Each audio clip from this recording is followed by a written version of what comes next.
Mutual respect. What is your relationship with your Mexican and Latino brothers and sisters?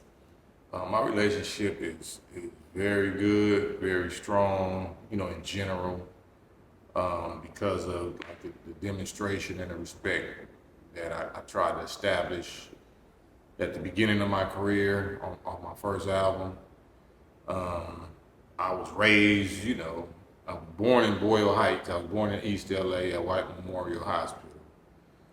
Born and raised, what I'm saying, with my Mexican homies. This is really before like Chicano, like the real gang thing wasn't really heavy. What I'm saying? You had like certain little Compton gangs and, watch WVGs, Watts Barrio Grape. So, and like the Firestone areas on the east side, Compton and Watts, it wasn't really heavy like that, because they was kind of freshly, the Mexican so-called gang culture was really a spinoff of like the Zoot Suits and just the militant organizations that Mexicans had to establish, like how blacks had to establish Black Panthers in the Nation of Islam back in the day, just to defend themselves against the racism that they were subjected to.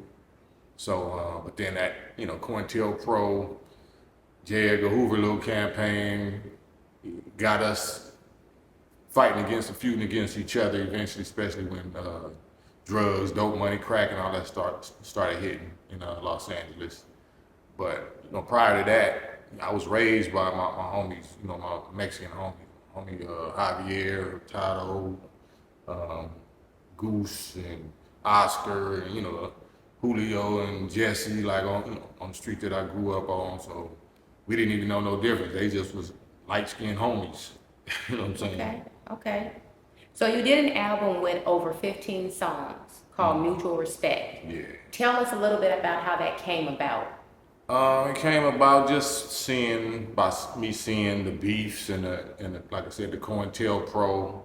Since I got in the Nation, since I've been a registered member of the Nation since like 1991, end of 90, 1990, early 91.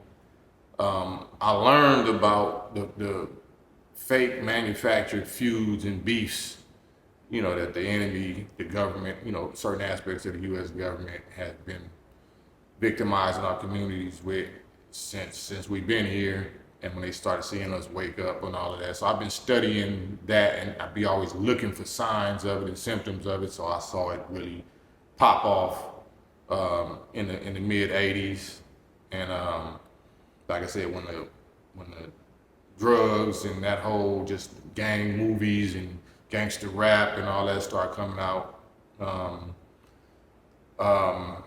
Me seeing all of the COINTELPRO activity, I wanted to do something just like I did with Peace Treaty in '92. I thought that if I saw, I had enough insight from studying up under the Honorable Minister Louis Farrakhan to be able to do something that impacted black on black. I could try that also with my brown brothers.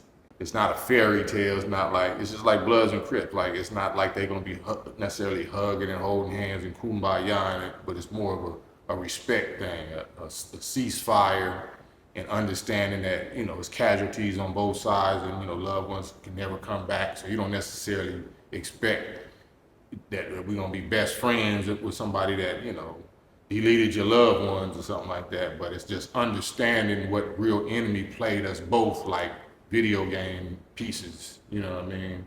So just being me understanding that and having the gift of rap and having the platform and the resources and the relationships that I can actually do records like that, it was a no-brainer for me. So that was the brainchild behind it. That was my idea of putting that together. Okay, so the ultimate goal was to display the mutual respect between black and brown. Yeah, the ultimate goal for me in rap or in hip hop has always been to educate and make my people aware, raise the consciousness level. It's always warfare. We under attack. We've been under attack. War been waged on us since we've been here, both the blacks and the browns. So my music has always been like slave music, like, you know, sending messages, even though it's in the form of entertainment. But I'm really telling, you know, our people certain instructions, or beware of this, or this is about to happen, or it's time to do this.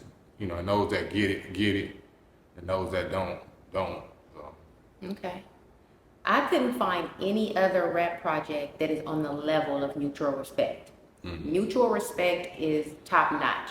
Mm-hmm. How did you get the participation of so many of our Latino family?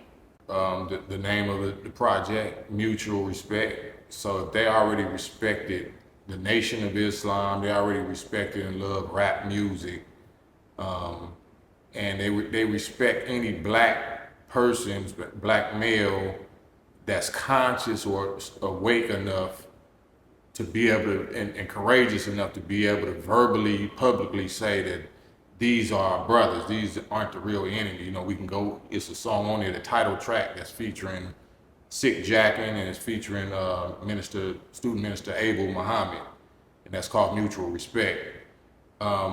It's education, it's actually talking about the history of the native indigenous black family, you know what I'm saying, which they call Mexicans, but they're actually not the brown race. They're actually from the black indigenous tribe of the original people.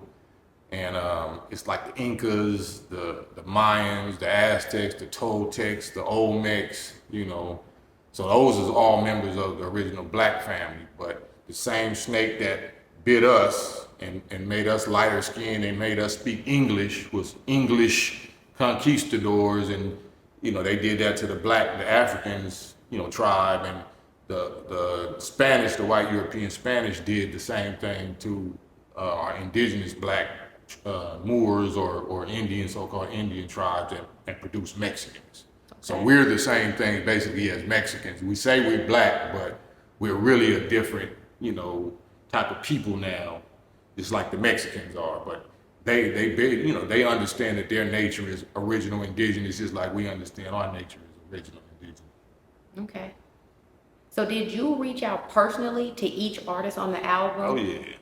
So there was no like middle person or liaison that did the reaching out on your behalf? No. I reached out to every person on there. Glasses, my young bro, you know, he mediated, you know, he kind of reached out for Mr. Criminal for me. But I just used my resources and just reached out for everybody, pulled up on all of their neighborhoods, and you know, a lot of people was telling me, man, you don't do that, man, that ain't cool, that ain't safe, and blah blah this and that. Like, you know, I'm here to do the impossible. Whatever you say I can't do, as long as it's righteous, then that's what, you know, that's what I'm gonna do. So I reached out for each one of them, and each one of them, contrary to everybody else's, you know, doubting Thomases or whatever, you know, they all respected, they all showed up, and they all participated and cooperated. And the album is full of hits. Okay.